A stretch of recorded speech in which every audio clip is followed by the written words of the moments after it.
اور آج کی جو تاریخ ہے جسے 6 رجب کہا جاتا ہے، یہ آپ کے وصال کی تاریخ ہے، اور جس بزرگ کا وصال جس تاریخ میں ہوتا ہے اسی تاریخ میں اس کے عرس بنایا جاتا ہے، اس کی نیاز دلائی جاتی ہے، اس کی فاتحہ کی جاتی ہے۔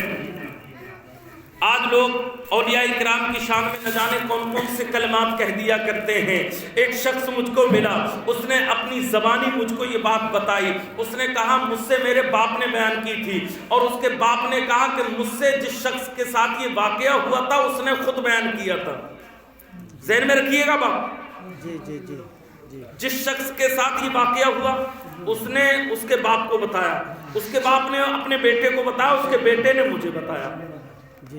واقعہ کیا تھا کہ وہ ہر سال خواجہ غریب نواز کی چھٹی عرس میں شرکت کے لیے جاتا، بغل میں ایک بدعقیدہ بھی رہتا تھا، اور جاتے جاتے وہ مذاق میں اس سے کہہ دیا کرتا چلو خواجہ صاحب کے پاس چلتے ہیں، اور وہ یہ کہا کرتا رہے کیوں ان قبروں کے پیچھے پڑے ہو، یہ کچھ نہیں دینے والے۔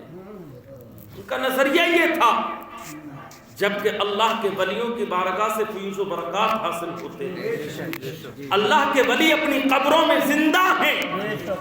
آپ قبرستان جاتے ہو تو نبی کی حدیث ہے قبرستان جانے کے بعد مردوں کو سلام کیا کرو۔ اگر وہ مرے ہوئے ہیں، ہماری آواز نہیں سنتے ہیں، تو سلام کرنے کا حکم کو دیا جا رہا ہے۔ السلام علیکم یا اہل القبور کیوں کہا جا رہا ہے؟ آخر سلام کا حکم کیوں دیا گیا؟ جبکہ آپ کے گھر میں میت رکھی ہوتی ہے، آپ کو سلام کرنے کا حکم ہے میت کو؟ بتائیے، کسی کو دیکھا سلام کرتے ہوئے گھر میں میت رکھی ہو اور اس سے کہا جائے السلام علیکم؟ کیوں؟ اس لیے کہ قبر میں جانے کے بعد روح کو پلٹا دیا جاتا ہے، جبھی تو فرشتے اس سے سوال کرتے ہیں من ربک کا، تیرا رب کون ہے؟ وہ سنتا بھی ہے، جواب بھی دیتا ہے۔ اور ایک حدیث میں نے پڑھا کہ اگر کسی کی روح عرش معلیٰ پر ہے اور کوئی سلام کرنے والا اس کی قبر پہ جا کر سلام کرے تو سلام کرنے کو وہ عرش پر سن بھی لیتا ہے، اور سن کے اسی پل میں قبر میں آ کر اس کا جواب بھی دیتا ہے۔ اللہ اکبر! یہ عام مومنین کی شان ہے، تو جو اللہ والے ہوتے ہیں ان کی شان کا عالم کیا ہوگا؟ تو وہ شخص جب بھی جاتا، جانے کے ساتھ ساتھ یہ کہتا ہوا چلا جاتا چلو خواجہ کے پاس چلتے ہیں، ان کے عرس میں چلتے ہیں۔ وہ کہہ دیتا رہے خواجہ کیا دے دیں گے؟ اللہ اکبر کبیرہ! کئی سال تک یہ سلسلہ چلتا رہا۔ آخر ایک سال اس نے کہا تم بہت دنوں سے کہہ رہے ہو عرس میں چلو، عرس میں چلو، چل کے دیکھتا ہوں تمہارا خواجہ کیا دیتا ہے۔ اللہ اکبر کبیرہ! بدعقیدہ وہاں سے چل دیا، اور چلنے کے بعد وہاں عرس میں پہنچ گیا۔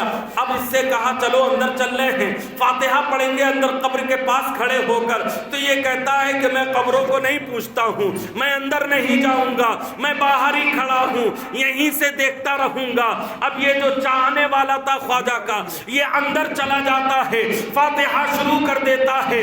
فاتحہ شروع کرتے کرتے آنکھوں سے آنسو جاری ہو جاتے ہیں۔ عرض کرتا ہے اے اللہ کے مقدس ولی، اے نائب الرسول فی الہند، اے عطائے رسول، اس بدعقیدہ کو لانا میرا کام تھا، اس کی دل کی دنیا بدلنا تیرا کام ہے۔ اللہ اکبر کبیرہ! وہ اندر دعائیں کر رہا ہے اور یہ باہر کھڑا ہوا ہے۔ وہی دربار میں ایک فقیر وہاں کھڑے ہو کر کہہ رہا تھا خواجہ 5 روپیے دے دے، خواجہ 5 روپیے دے دے، خواجہ 5 روپیے دے دے۔ مانگے جا رہا تھا، بہت دیر ہو گئی تھی مانگے مانگے۔ یہ اپنی جیب میں ہاتھ ڈالتا ہے، 5 کا نوٹ نکالتا ہے اور کہتا ہے ارے یہ کچھ نہیں دے گا تجھے، لے میں تجھے 5 روپیے دیتا ہوں۔ اللہ اکبر کبیرہ! جیسے ہی فقیر نے 5 کا نوٹ لیا تو خواجہ کی بارگاہ